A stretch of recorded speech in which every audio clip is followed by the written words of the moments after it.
This is the 2021 Ford Ranger XL SuperCab. Now, a couple things that are notable about the one that's sitting in behind me here. Couple things, it is the base version of the vehicle. Now, this specific one does have a couple extra things, a few niceties in it. A couple things to point out about it. It's got the STX appearance package. It's gonna give it nice 18-inch tires. On top of that, it's got the FX4 Off Road Package. So we've got off-road suspension, we've got some skid plates and a few other things. If you're looking for the Super Crew version, so that full four-door version instead, check down in the description below and you'll be able to find it there. Guys, my name is Steve, Cars with Steve, and I am super excited to be sharing this video with you today.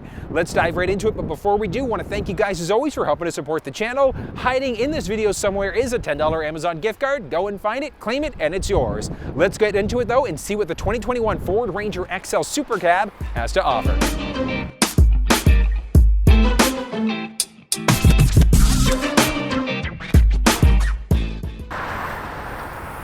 Now, taking a peek underneath the hood of this thing. So when it comes down to engine choices in North America, we've only got a 2.3-liter EcoBoost engine, so a turbo engine. From a power perspective, it's going to be able to push out 270 horsepower and 310 pound-feet of torque. But looking at this thing, nice and beautiful and clean, and we do have some fairly easy access to a few things. So we've got the ability to easily change some fluids. We've got our windshield washer fluid there if we ever need to change that out. We've got easy access to be able to check our oil if we need to, and then we can also change it from there. And then easy access to the battery. So that's one of the nice things. It is laid out very, very simply. Now, taking a peek at the key fob of the vehicle. So this is the XL trim level of the vehicle, and then even in the XLT, we're gonna have a similar style key fob. But because we're in the XL, we do not have remote start. But having said that, the vehicle does have the Ford Pass app, so you'd be able to remote start directly through your cell phone instead. When it comes down to the Lariat trim level, you're gonna have a push button start instead. But looking at the XL version of this thing, so as you can see, boom, old school key, flip out on the top there. We've got our unlock button, our lock button, as well as our horn or a panic alarm button.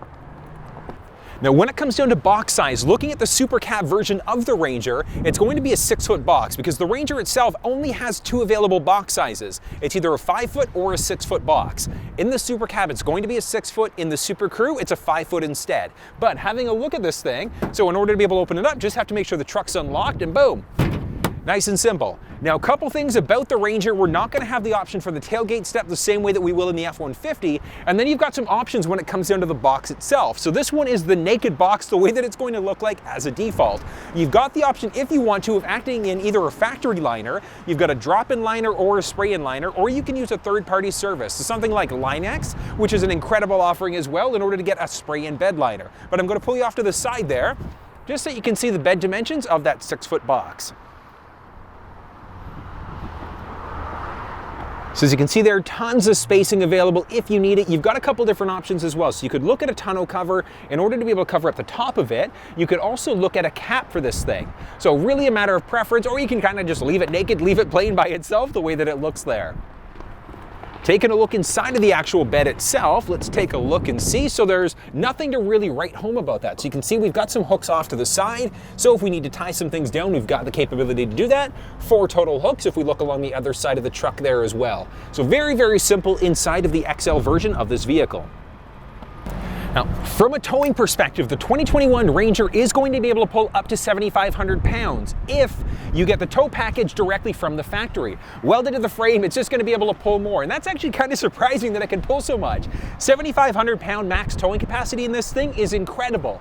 Now, when it comes down to max payload, max towing, things like that, there's a few things to take into account. The more features you add onto the vehicle, the lower your max payload rating is going to be. The more gear you put inside of it, it's going to affect your overall payload capacity and your towing capacity as well. So there are a lot of factors that come into play there.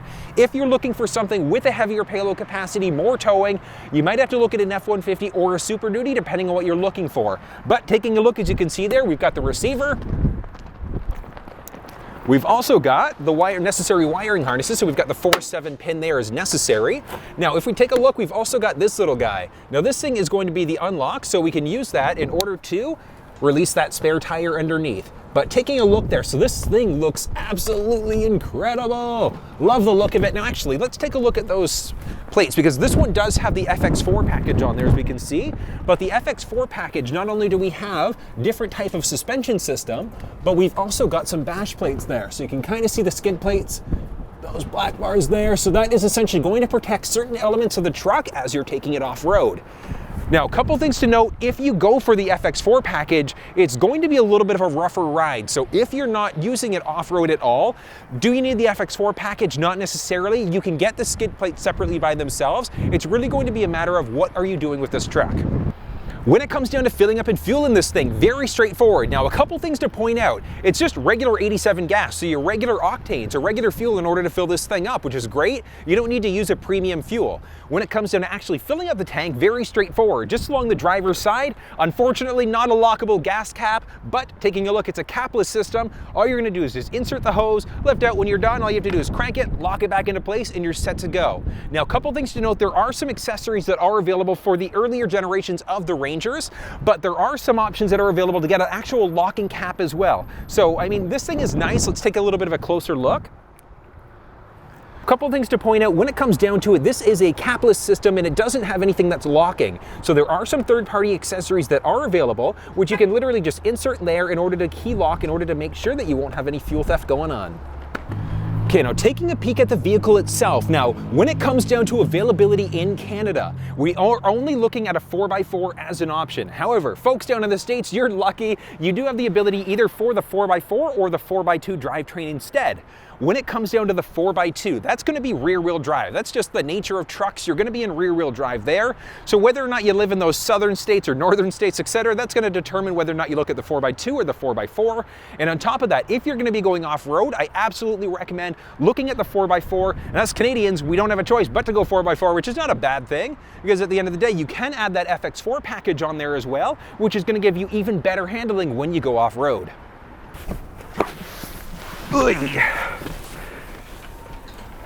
Okay, all right, so this is the SuperCab version of the vehicle. So we've got the two full doors and the two half doors that swing the opposite way.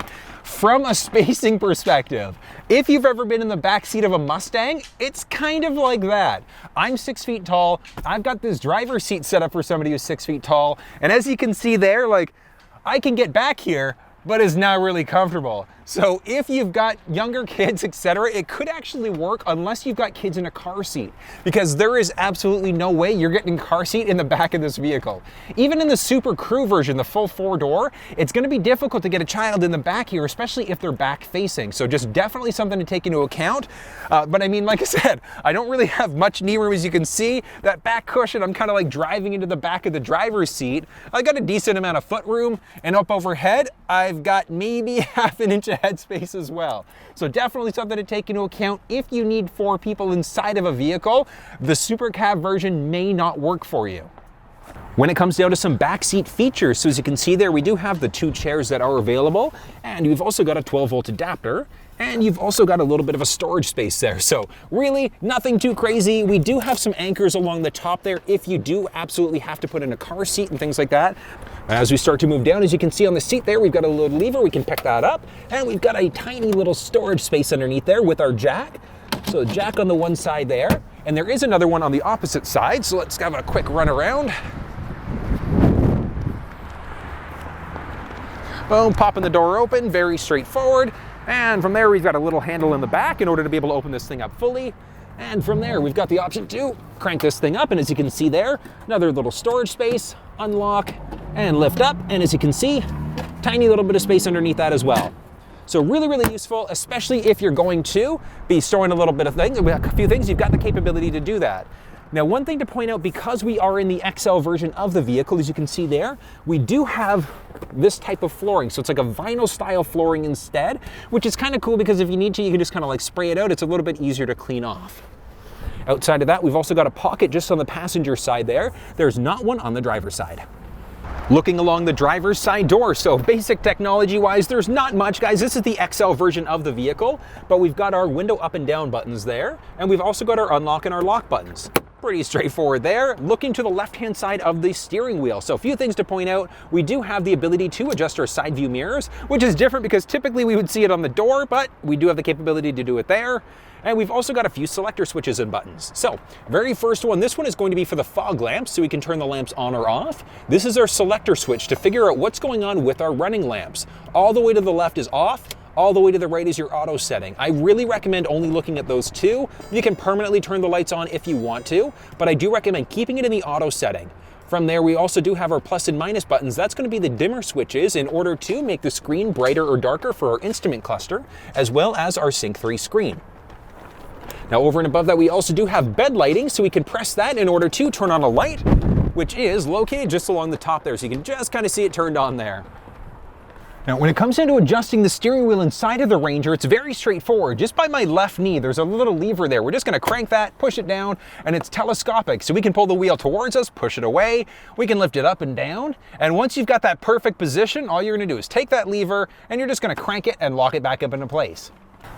Adjusting the driver's seat inside of the Ranger XL is a very straightforward process, and it is manual inside of the XL version. It is manual for the driver and the passenger side. In order to do it, a couple of different things we can do. Just underneath our legs there, we've got the ability to crank that up in order to slide the seat forwards and backwards. Once you've got that perfect position, release and you're set to go. Now, a couple of levers along the side. The first one is going to be a little kind of groove knob, so we can crank that either forwards or backwards there, and that's going to be for our lumbar support.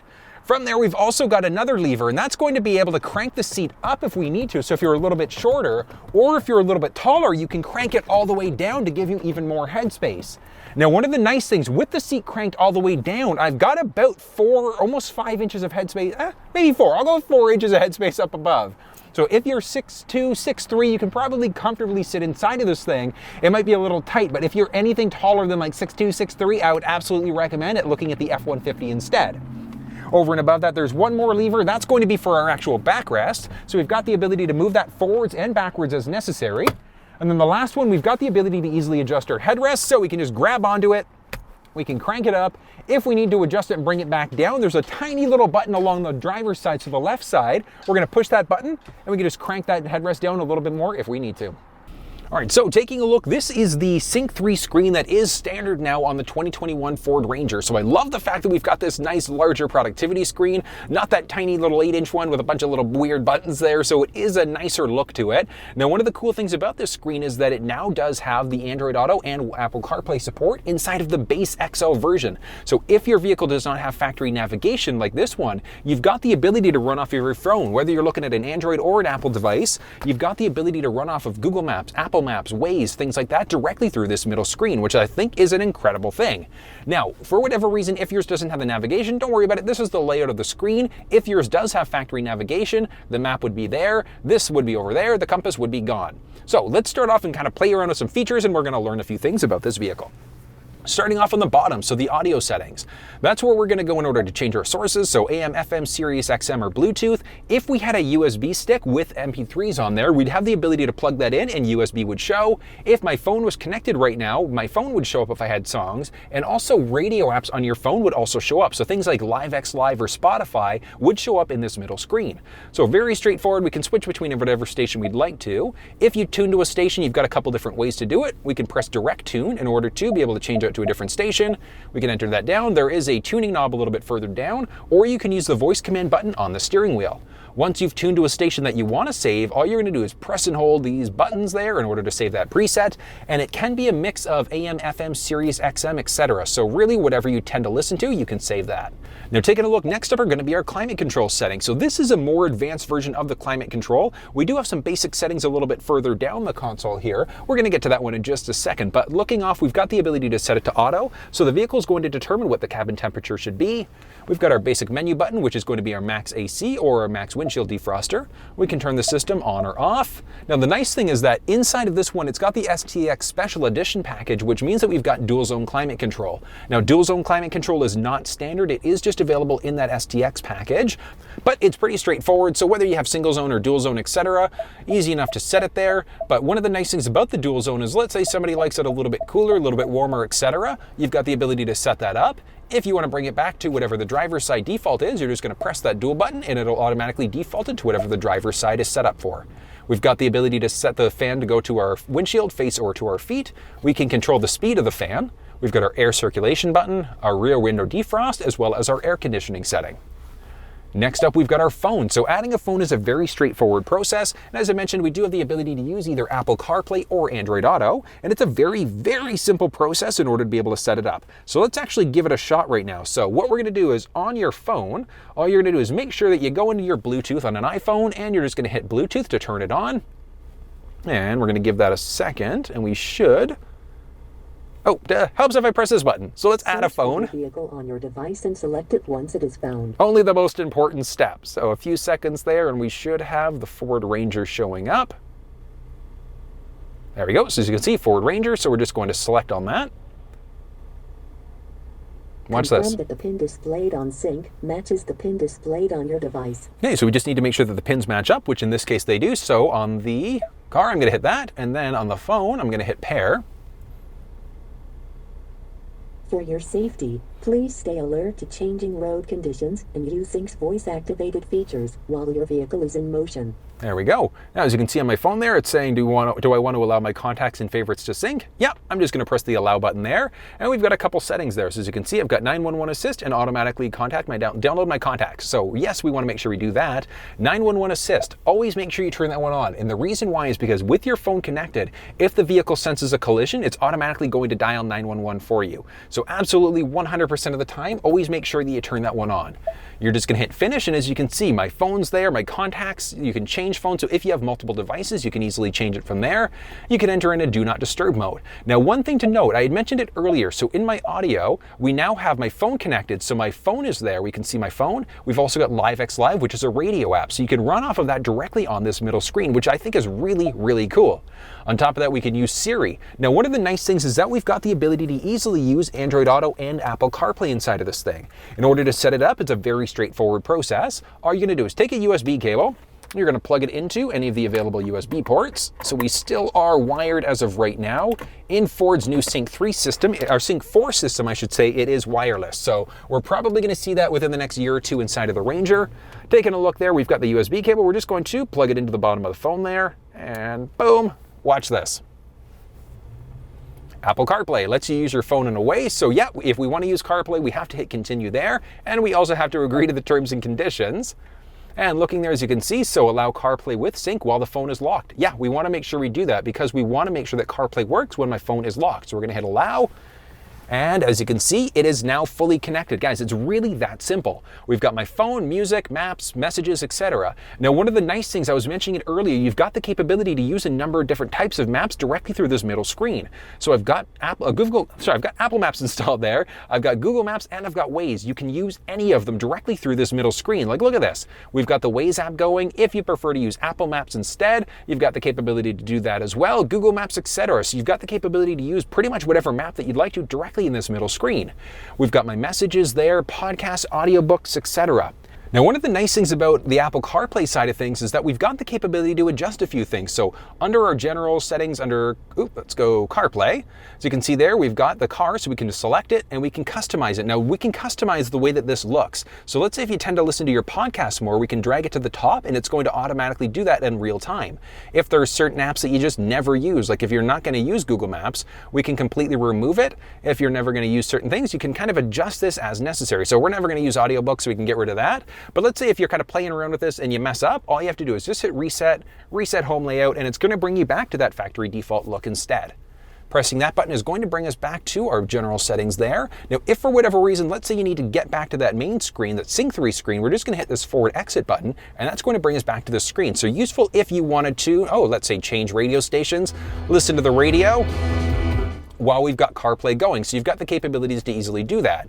We can jump back into CarPlay easily, or we can look at my CarPlay preferences. So if you want to make sure that the phone is charging but not using CarPlay, just turn CarPlay off there. So if we turn CarPlay off, it's now disconnected. So as you can see there, it's jumped back into my phone. The map setting is now gone, and we are still charging the phone. But if you want to completely remove CarPlay, we can do that. So it's now removed CarPlay, but my phone is still connected. So you can see there, so it's still connected. So if we want to remove it, let's say you're on the home screen, all we do is go to settings, phone, we can view devices, we can look at my phone, and we can either disconnect or we can completely remove it. So we remove it and boom, it is now completely disconnected, as you can see there. So it's really that simple. Now, setting up an Android device is the exact same process. So on my phone, all I'm going to do is make sure that I jump into Bluetooth, make sure that Bluetooth is turned on, which as of right now it is. So we're going to hit add phone. Search for your vehicle on your device and select it once it is found. Okay, so as you can see, Ford Ranger's popped up. So we're just going to hit pair. Confirm that the pin displayed on Sync matches the pin displayed on your device. Okay, so we just want to make sure that the pins match up, which they do. So we're going to hit OK and yes. For your safety, please stay alert to changing road conditions and use Sync's voice-activated features while your vehicle is in motion. Boom, so we're connected. Allow access to messages. Yes, we want to allow that. And we're gonna hit finish there. So we are now fully connected. Do I want it to allow access to my contacts? Yep, definitely want to do that. And I'm fully connected. We've got my recent calls, contacts there. We can use the phone assistant as well if we wanted to go that route. And then same thing what we just saw on the Apple side of things. So if we want to set up Android Auto, all we have to do is just insert the USB cable into any of the available USB ports, and boom, there we go, we're connected. And we're just going to take that USB cable and we're just going to insert it into the bottom of the phone. Boom, now watch this. Okay, so as you can see there, Android Auto is available. So we're going to continue there. And we're going to select it on the car in order to start. So let's do this for a second. Privacy terms and conditions, same thing, we have to agree to that. I don't have Waze installed on this phone, but if I did, it would show up there. If there are certain apps that aren't showing up, just make sure that your operating system is up to date and you also have the most recent version of the app installed as well on your phone. But as you can see there, we've got my maps, podcast, we can make phone calls, things like that. We can go to my settings, we've got my notification center, and we can also use the assistant. So really, really nice. And again, if you don't have any sort of a map if you don't have factory navigation, you can still run off of your maps, which is great. We can jump back to our home screen there as well. So if we want to make sure that the phone is charging without using Android Auto, exactly what we saw on the Apple side of things, we're just going to go to Android Auto preferences. We can turn Android Auto off so my phone is still connected, and then we can completely remove it if we want to. And then same idea, we've got my phone connected, but if you want to remove it, all we're going to do is hit settings, we're going to jump into my phone, we're going to go view devices, look at the phone, we can either disconnect it or we can completely remove it. Boom, and as you can see, it is now completely removed from the vehicle. So it really is that simple. Next up, as you can see, we've got our app screen. So because I don't have any active phones connected right now, the app that was there, so LiveX Live, is now gone. There are certain apps that will work directly through this middle screen. Jumping into our settings, so a ton of different options there. Starting off with our sound, we've got our ability to change the treble, mid-range, or bass, balance or fade, etc. We can change our clock settings. So in order to get to the clock settings, we can either go to settings and then clock, or we can just press the clock at the very top and it's going to bring us right into our settings. We can either increase or decrease 1 hour or 1 minute. We can change to AM or PM, or if you prefer that military time, we can change it out that way instead. We've also got the ability to reset the clock to our GPS, which is extremely useful, especially if you're traveling. So let's say you're going to the East Coast, West to East, etc. We can just reset the clock and it'll automatically update it depending on what the location of the vehicle is. Next up, we've got Bluetooth, so we can turn our Bluetooth on or off, and we can either add a Bluetooth device in that way, or we can press phone to connect another phone. Next up, we've got our radio, so radio text, and then our auto reset. So I'm actually going to show you something. So as you can see there, our radio is showing. But if we change the source to SiriusXM instead, watch what happens when we do that. So we've got SiriusXM now, and we've got all channels. So we've got some different settings we can do for SiriusXM. So if you're a heavy Sirius user, you've got the ability to change this thing out a little bit. So we've got all sorts of notifications, tune to start. We can lock out certain channels as well. We can skip channels, and we've got some basic information. So really, really useful knowing that you've got the ability to adjust and kind of tweak some things if you're a heavy SiriusXM user. And then bringing us back to the screen, we can go sources, and again, change between AM, FM, etc. You can see there, we do have a number of different presets that are available, whether you're looking at AM, FM, or SiriusXM. All right, next up, as you can see, we've got the ability to select some things for mobile apps. So we can either enable mobile apps, we can enable them via USB as well, and then we can update the necessary apps as necessary. Moving back, we've got some general settings. So we can change between either English, Spanish, or French. We've got Celsius and Fahrenheit, kilometers or miles, the beeping that we're getting there. If you're not a fan of that, you can turn it off. So if you're not a fan, turn it off. It could potentially drive you crazy. Automatic system updates, I always recommend turning that one on. And the big reason why is because if the vehicle senses that there's an available update, it's automatically going to update it for you. So definitely make sure you do that. And you do need to be connected to a Wi-Fi network in order to make sure that happens. So you just connect Wi-Fi in order to be able to set that up. Looking into some other settings, the other one really to point out would be our master reset. So our master reset essentially is going to set you back to your factory default. So if you're going to be selling the vehicle, do a master reset, and it's just going to delete essentially everything from the vehicle. So all of your saved presets, phones, etc. 911 assist, we already talked about that one earlier. Automatic updates, again, as I mentioned, make sure you turn automatic updates on, and you definitely want to connect to Wi-Fi available network at home. We've got Ford Pass Connect. So the vehicle itself is actually equipped with an onboard modem, which means that you can use it as a wireless hotspot for up to 10 devices. Now, having said that, you do need to have a wireless data-only plan, I should say, directly through your cell phone provider. So in Canada, that is the Bell Mobility Network. You can use it, as I mentioned, for up to 10 devices, but you do need a data plan in order for that to work. And we've also got some basic vehicle settings. So hopping into that, we've got our rear occupant alert, which is kind of neat. Watch what happens when I turn the truck off. So really, really cool. So that's a really, really neat setting, especially if you've got kids in the back seat. Just a reminder to check the back seat, but you do have the ability to easily turn that off if you want to, just back through that setting again. So we just go vehicle, you can turn it off if you really don't want it to come on. As you can see there, we also do have that camera setting as well as our onboard modem serial number. And moving back down, we've got some display settings. So the display is nice and simple, but if you don't like the look of it for whatever reason, you find it too busy, you can turn the display off if you want to, and just press to bring it back to life again. You can change the background, or you can change between the mode. So as of right now, this brighter look is the daytime mode. You can go into the nighttime mode instead, and you can lock it into either one. I personally love the look of this blue, so I would keep it there. But again, matter of preference. So we can lock it into the daytime or the nighttime, or we can go auto and let the vehicle determine if it's supposed to be the daytime or the nighttime mode that's running. We've also got our voice control settings. So voice control, I want you to listen to something for a sec. 97.7. Tuning to FM 97.7. All right, so as you can see there, it's changed the radio station for us, and it told us that it was going to do it. But if we turn the advanced mode on, listen to this. 94.9. Okay, it changed the station, but it didn't tell us. So the advanced mode essentially means we're not going to get as many prompts. Phone confirmation, do you want to call such and such person, yes or no? And then our voice command list is the command prompt that comes up when we press that voice button on our steering wheel.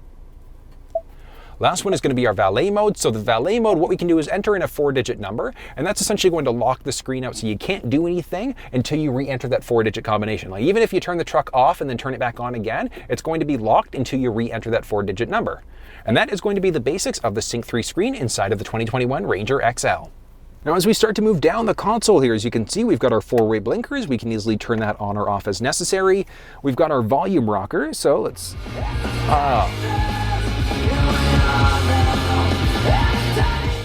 Great song, love it. And this speaker system is just the base system, which is incredible. So when you look at the Lariat, you've got an upgraded sound system available, but it's great to know that you've got some good audio in the base version of the vehicle. Off to the right side, we've got the ability to tune this way. That's really the last way that I'd suggest tuning, because we can direct tune on the screen, or we can use the voice command button on our steering wheel in order to tune using our voice.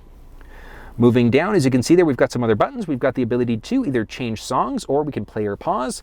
And on this one, we do have dual zone climate control, so you can set it up differently for the driver passenger. We've got our basic fan control settings, as well as some other basic climate settings. So we do have some climate settings there. We also do have a number of them available on the screen as well. And we can turn the whole climate system on or off. As you can see there, we also do have some 12-volt adapters, so a traditional cigarette lighter adapter. And we've also got our USB ports. So we've got a couple USB ports there, easy access. Moving down a tiny little bit, we've got our hill descent control. So one of the nice things about the hill descent control is that it's going to lock you at a certain speed. So typically between like 5 and 10 kilometers an hour. So one of the nice things there is that you don't have to worry about the gas brake. All you have to do is worry about moving the steering wheel as you go. So really useful if you're doing some off-roading, and you can really just focus on the steering wheel instead. The auto start stop button, what that's going to do is if we're stopped for an extended period of time, it's potentially going to kill power to the engine. And then we've also got our rear diff lock. So if we need to, we can lock that out. We've also got our trailer mode, so our tow haul mode, as well as our traction control. So we can turn that traction control system on or off. Moving down a tiny little bit, we've got our selector switch to be able to go between 2 high, 4 high, or our 4 low. And we've also got our terrain mode. So we've got our normal setting, we've got our grass and snow, we've got our mud ruts, as well as the sand mode, and then back to the normal again. So as you enter into different modes, it's going to do a few things. Like that sand slippery mode is going to get rid of traction control. Looking at the gear shifter, so as you can see there, very straightforward. We've got our park, reverse, neutral, drive, and then our sport mode. And then we've got the plus and minus buttons to be able to change the gears out. Now, one of the nice things is that when we're in our regular drive mode, we can still adjust the gears, but when you're in the sport mode, as you shift gears, it's actually going to hold the gear a little bit longer. So you'll notice it rev up a little bit more. So you're definitely going to need to make sure you're paying attention to that if you're in that sport mode. Moving down a tiny little bit, we've got some cup holders, we've got our parking brake, and we've also got this little guy. So little storage space, little cubby, as you can see there. Nothing to really write home about, but you've got the ability to store some things if you need to. Next up, let's take a peek at our steering wheel. So really straightforward. Now, this is the base version of the vehicle, so we don't have a ton of things on here. There are quite a few buttons, but it's very straightforward. So let's start off along the bottom. So we do have just our normal cruise control, so we can turn that on or off, resume or cancel. And then once you've got that perfect speed, we can either increase or decrease 1 kilometer or 1 mile per hour at a time. Now along our right-hand side, so a few things to point out. We've got the ability to answer or hang up on a phone call. We've got our voice command button. So when we press that voice button, it's going to give us the ability to change the radio station if we want to. We can make a phone call, etc. We've got the ability to mute our audio. And we've also got our basic home button as well as a settings button. We'll get to that one in just a second. But looking at the left-hand side there, so we've got our switch to be able to adjust screens that we're looking at there. We can go forwards and backwards. And we've also got the ability just to press an OK button. Along the right-hand side, we've got the ability to change between songs, radio stations. We can increase or decrease our volume. And then we've also got the ability to change between our active sources. So we can change between SiriusXM, AM, FM, etc. just by pressing this button in the middle. So love the fact it's just a super simple hotkey there.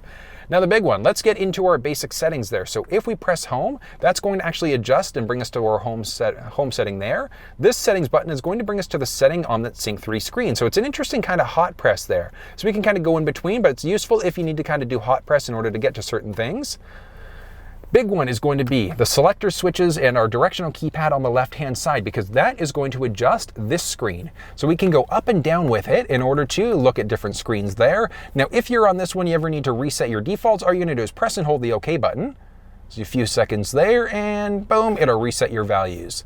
Then we can just kind of scroll up and down. Let's zoom in a little bit there. So we can scroll up and down in order to get to different screens. So we've got our trip odometer, distance to empty, etc. We can look at our trip to, our fuel economy, some basic truck information as well. So we can kind of see what's going on each wheel, our power distribution and off-road, our driver assistance settings. So the vehicle is equipped with a pre-collision assist. So if the vehicle senses a potential collision, it's going to actively brake for you. You can turn that system on or off, but honestly guys, like I do recommend keeping that system on. Next up, we've also got our tire pressure, so you can see what the active tire pressure is for all of your tires, and the trailer sway. This right here is reason number one why you want to get the tow package from the factory. Because if the vehicle senses that there's any sway going on in the trailer, it's automatically going to apply engine braking in order to get that trailer sway under control. So if you don't get it for any other reason, like get it specifically for that trailer sway, because you cannot install that aftermarket. And we've also got some basic settings, so some vehicle settings. We've got some lighting, so our auto lamp delay, which when the truck is locked, the lights stay on for 10 seconds, 20, or 120 seconds. We've got our basic lock, so our auto unlock, mislock, etc. So the mislock is actually an interesting one. So what'll happen is if the vehicle senses that you haven't locked or closed one of the doors properly and you go to lock it on the key fob, it'll double beep and let you know that you haven't properly shut a door. A remote unlock, when we go to unlock the door from the remote, do all doors become unlocked, or is it just the driver's door? Neutral tow, I don't have anything hooked up yet, so we don't need to worry about that. Our oil life, if we're changing our oil ourselves, we would just go there, press and hold the OK button to reset. Looking at remote start, so on the key fob we do not have a remote start, but because we do have that Ford Pass app, we'd be able to remote start directly using our cell phone. When we remote start, what happens? Does the system actually not turn on whatsoever? Or, for climate settings, does it let the vehicle determine what the cabin temperature should be, or does it go based off of the last setting? What's the duration, 5, 10, or 15 minutes for that remote start? Our seatbelts, so as we have seatbelts going on and plugged in, as you can see there, we've got little check boxes letting us know who actually has their seatbelt on. Our wipers, the courtesy wipe. So the courtesy wipe, what happens is when we've got our windshield wiper going and we stop it with the courtesy wipe on, after it stops, it's going to wait a second and then it's going to go one more time just to clear away any potential excess that might be on the windshield. That is going to be the basics of the setting. The My Key essentially lets you set up certain limitations for each individual key fob. So if you wanted to maybe have a speed limitation where it can't go over 100 kilometers, 60 miles an hour, you've got the capabilities to set that up. And then your display, we've got the ability to change it between miles and gallons, liters per 100, temperature, Celsius or Fahrenheit. We can look at our tire pressure. We can change the language, English, Spanish, or French. That's going to be the basics there. And I think, yeah, that is going to be the basics of that screen. So you've got the ability to kind of change it out and tweak it a little bit. You can go to whatever screen you want to, very, very simply by adjusting it from there.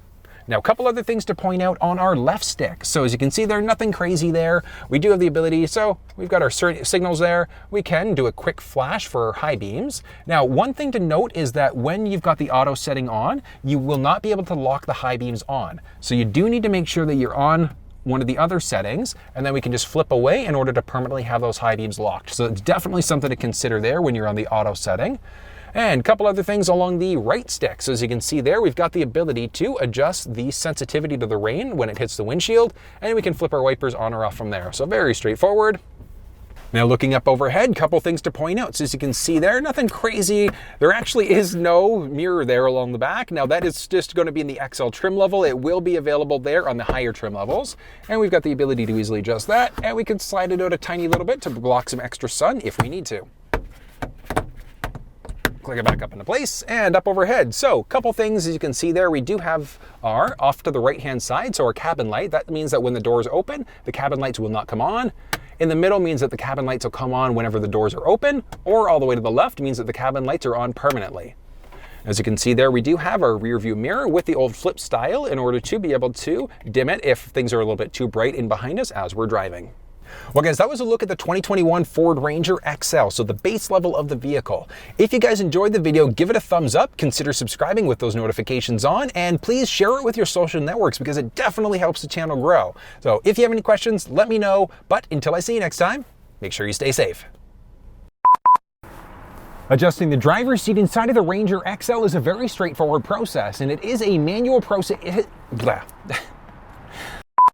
Adjusting the driver's seat inside of the Ranger is also an extremely straightforward process. So it is manual.